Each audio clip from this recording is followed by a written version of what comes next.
घरकै सामानबाट एकदमै छिटो र स्वादिलो पनिर रेसिपी खोजिरहनु भएको छ भने चाहिँ यो सिक्रेट रेसिपी मेरो हस्बेन्डको हजुरहरूको लागि है। मैले सबैभन्दा पहिले 4वटा टमाटरलाई बोइल गर्न राखेँ। हामी 2जना मात्रै भएकोले थोरै मात्रामा बनाउँदैछु। अनि मैले यता काजु पनि रेडी गरेँ।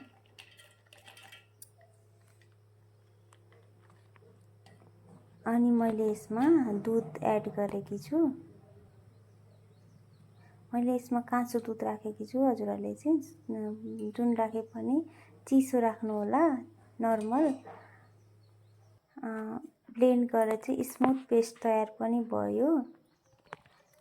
क्रिम नभए पनि यसलाई चाहिँ घरमा यसरी बनाउँदा चाहिँ क्रिमी टेक्सचर दिन्छ अनि बाक्लो र स्मुथ पनि भइसक्यो। अब मैले फेरि टमाटरको प्युरी बनाउने पालो।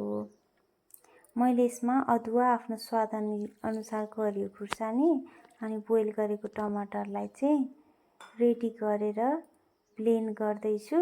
अनि हाम्रो प्युरी पनि तयार भयो।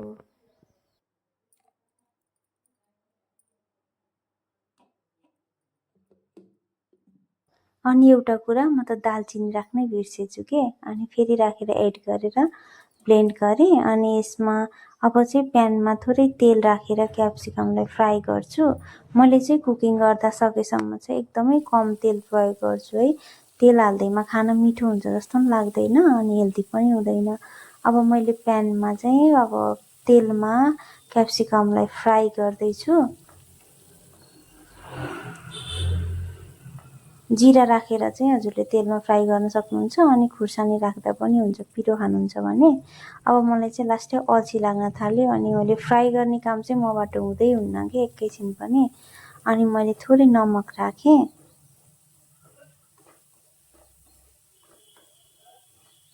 अनि यसलाई चाहिँ त्यति धेरै फ्राई गर्नु पर्दैन। मैले एकदम लो फ्लेममा बनाएको भएर मात्रै हो। अनि यसमा मैले हल्दी राखेँ। बेसार चाहिँ मैले अलिकति धेरै नै राखेकी छु। बेसार तेलमा राम्रोसँग कुक भयो भने चाहिँ काँचो गन्ध पनि आउँदैन अनि कलर पनि एकदमै राम्रो देखिन्छ। एक्स्ट्रा कलर एड गर्नु पनि पर्दैन। त्यसैले मैले फेरि अलिकति थपेँ है हल्दी चाहिँ। अनि यसलाई अब हल्का चलाउँछु।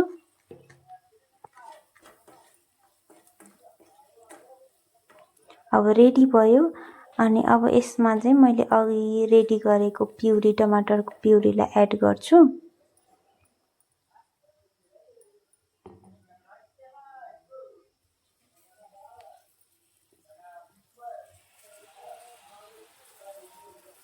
यत्तिको भएको रहेछ बाक्लो है। यत्तिकै बनाउँदा हुन्छ। अब हजुरहरू कतिजना हुन्छ त्यही अनुसारको हुन्छ। ल मजाले मिक्स गर्नु र अनि यसलाई कभर गरिदिनु होला।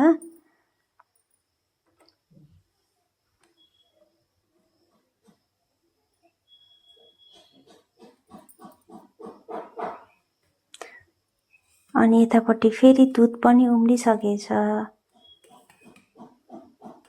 दुध पनि उम्लिसक्यो हाम्रो। फेरि राम्रोसँग तताएन भने चाहिँ हाम्रो हिमाचलमा यति गर्मी बढेको छ अहिले। बेलुका तताएको दुध चाहिँ बिहान उठ्दा चाहिँ फाटिसकेको हुन्छ कि कति छिटो है। अनि मैले आज पनिर पनि घरमै बनाएको थिएँ। 1 लिटर दुधबाट चाहिँ यति धेरै पनिर बन्दो रहेछ है। ल हेर्नुहोस् अब मैले ग्यास पनि अफ गरिदिएँ दुधको।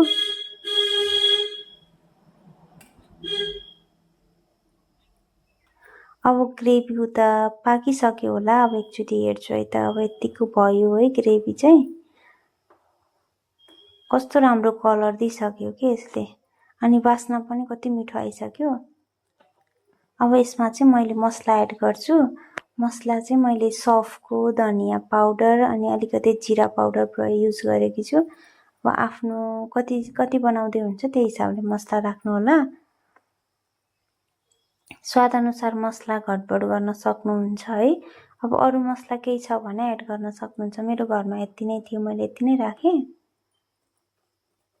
अब यसलाई मैले ढाकेर लगभग 4-5 मिनट जति चाहिँ यसलाई पकाउँछु। अब यसको चाहिँ यस्तो राम्रो टेक्सचर आइसक्यो।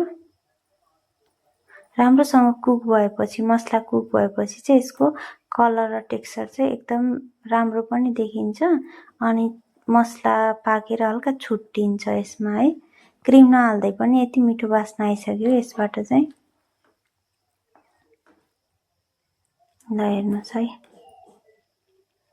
अनि मैले यसमा ब्ल्याक पेपर पनि एड गरेँ। यसले चाहिँ हल्का स्पाइसी फ्लेभर पनि दिन्छ अनि एकदम मिठो पनि हुन्छ।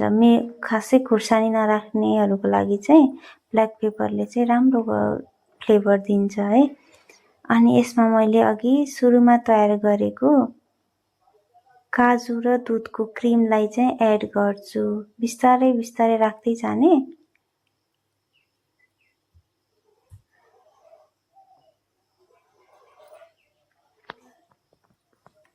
अनि यसलाई बिस्तारै मिक्स गर्दै जानु होला। बिस्तारै चलाउँदै गर्दा नि यसको ग्रेभी चाहिँ कति क्रिमी हुँदै गएको छ है। हेर्नु। अब यसमा चाहिँ हजुरहरूले मिक्सर जारमा बाँकी रहेको पिउरीहरूलाई चाहिँ पखाल पुकुल पारेर चाहिँ ग्रेभीमा चाहिँ मिक्स गर्न सक्नुहुन्छ है। अनि यसलाई ढाकेर चाहिँ लगभग अझै 4-5 मिनेट जति पकाउनु भयो भने हुन्छ। पनिर राख्नु पर्दैन। पनिर मैले लास्टमा नै एड गर्छु। पाकिसकेपछि चाहिँ अब मैले पनिर राख्ने पालो आयो।